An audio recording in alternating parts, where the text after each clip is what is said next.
నమస్కారం అండి. నేను మీ శారదాని. ఈవేళ 4వ అధ్యాయం స్టార్ట్ చేస్తున్నాను. విష్ణు పురాణంలో స్టార్ట్ చేద్దాం మరి. ఓం कृष्ण वंदे जगद्गुरु कृष्णार्पणम। ब्रह्मा की उत्पत्ति, भगवान का वराह अवतार धारण कर पृथ्वी का उद्धार एवं सृष्टि रचना।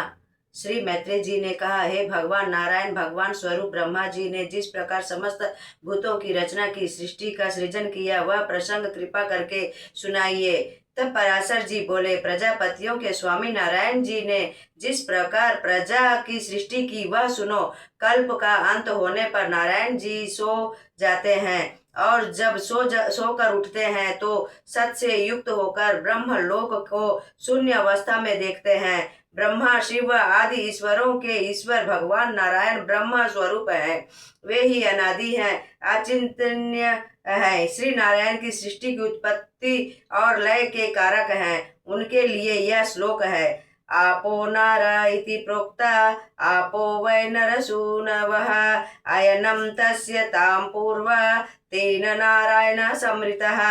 अर्थात नार माने जल ही आपका अयन निवास स्थान है और नर पुरुषोत्तम से उत्पन्न है, इसलिए आपको नारायण कहा जाता है। संपूर्ण संसार को जल मग्न देखकर प्रभु ने पृथ्वी होने का अनुमान किया और पृथ्वी को जल से बाहर निकालने के लिए एक अन्य शरीर धारण किया।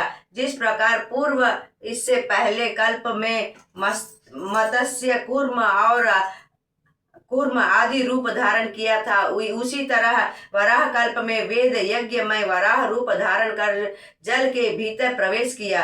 उन्हें पाताल लोक में आए देखकर देवी पृथ्वी स्तुति करती हुई कहने लगी, नमस्ते पुंडरीकाक्षा शंख चक्र गदाधरा मामुद्धारस्मदादद त्वम अहम पूर्वमुस्थिता।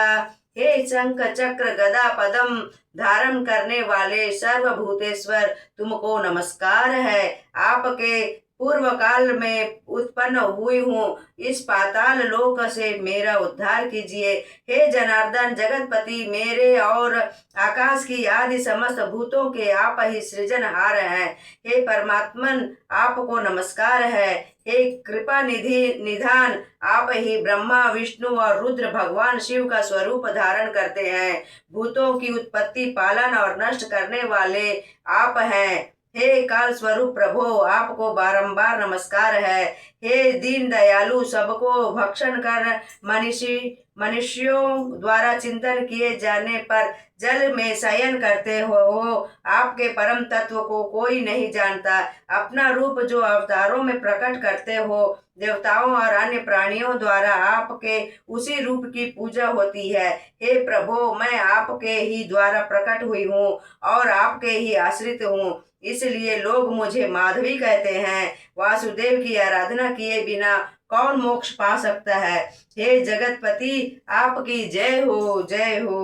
हे अव्यय, आपकी जय हो। आप ही ओंकार और आप ही वशटकार हैं। हे परमेश्वर, दृश्य अदृश्य मूर्त अमूर्त सभी कुछ आप हो। जो मैंने कहा और जो नहीं कहा वह भी आप ही हो। मैं चौथा अध्याय मैं अभी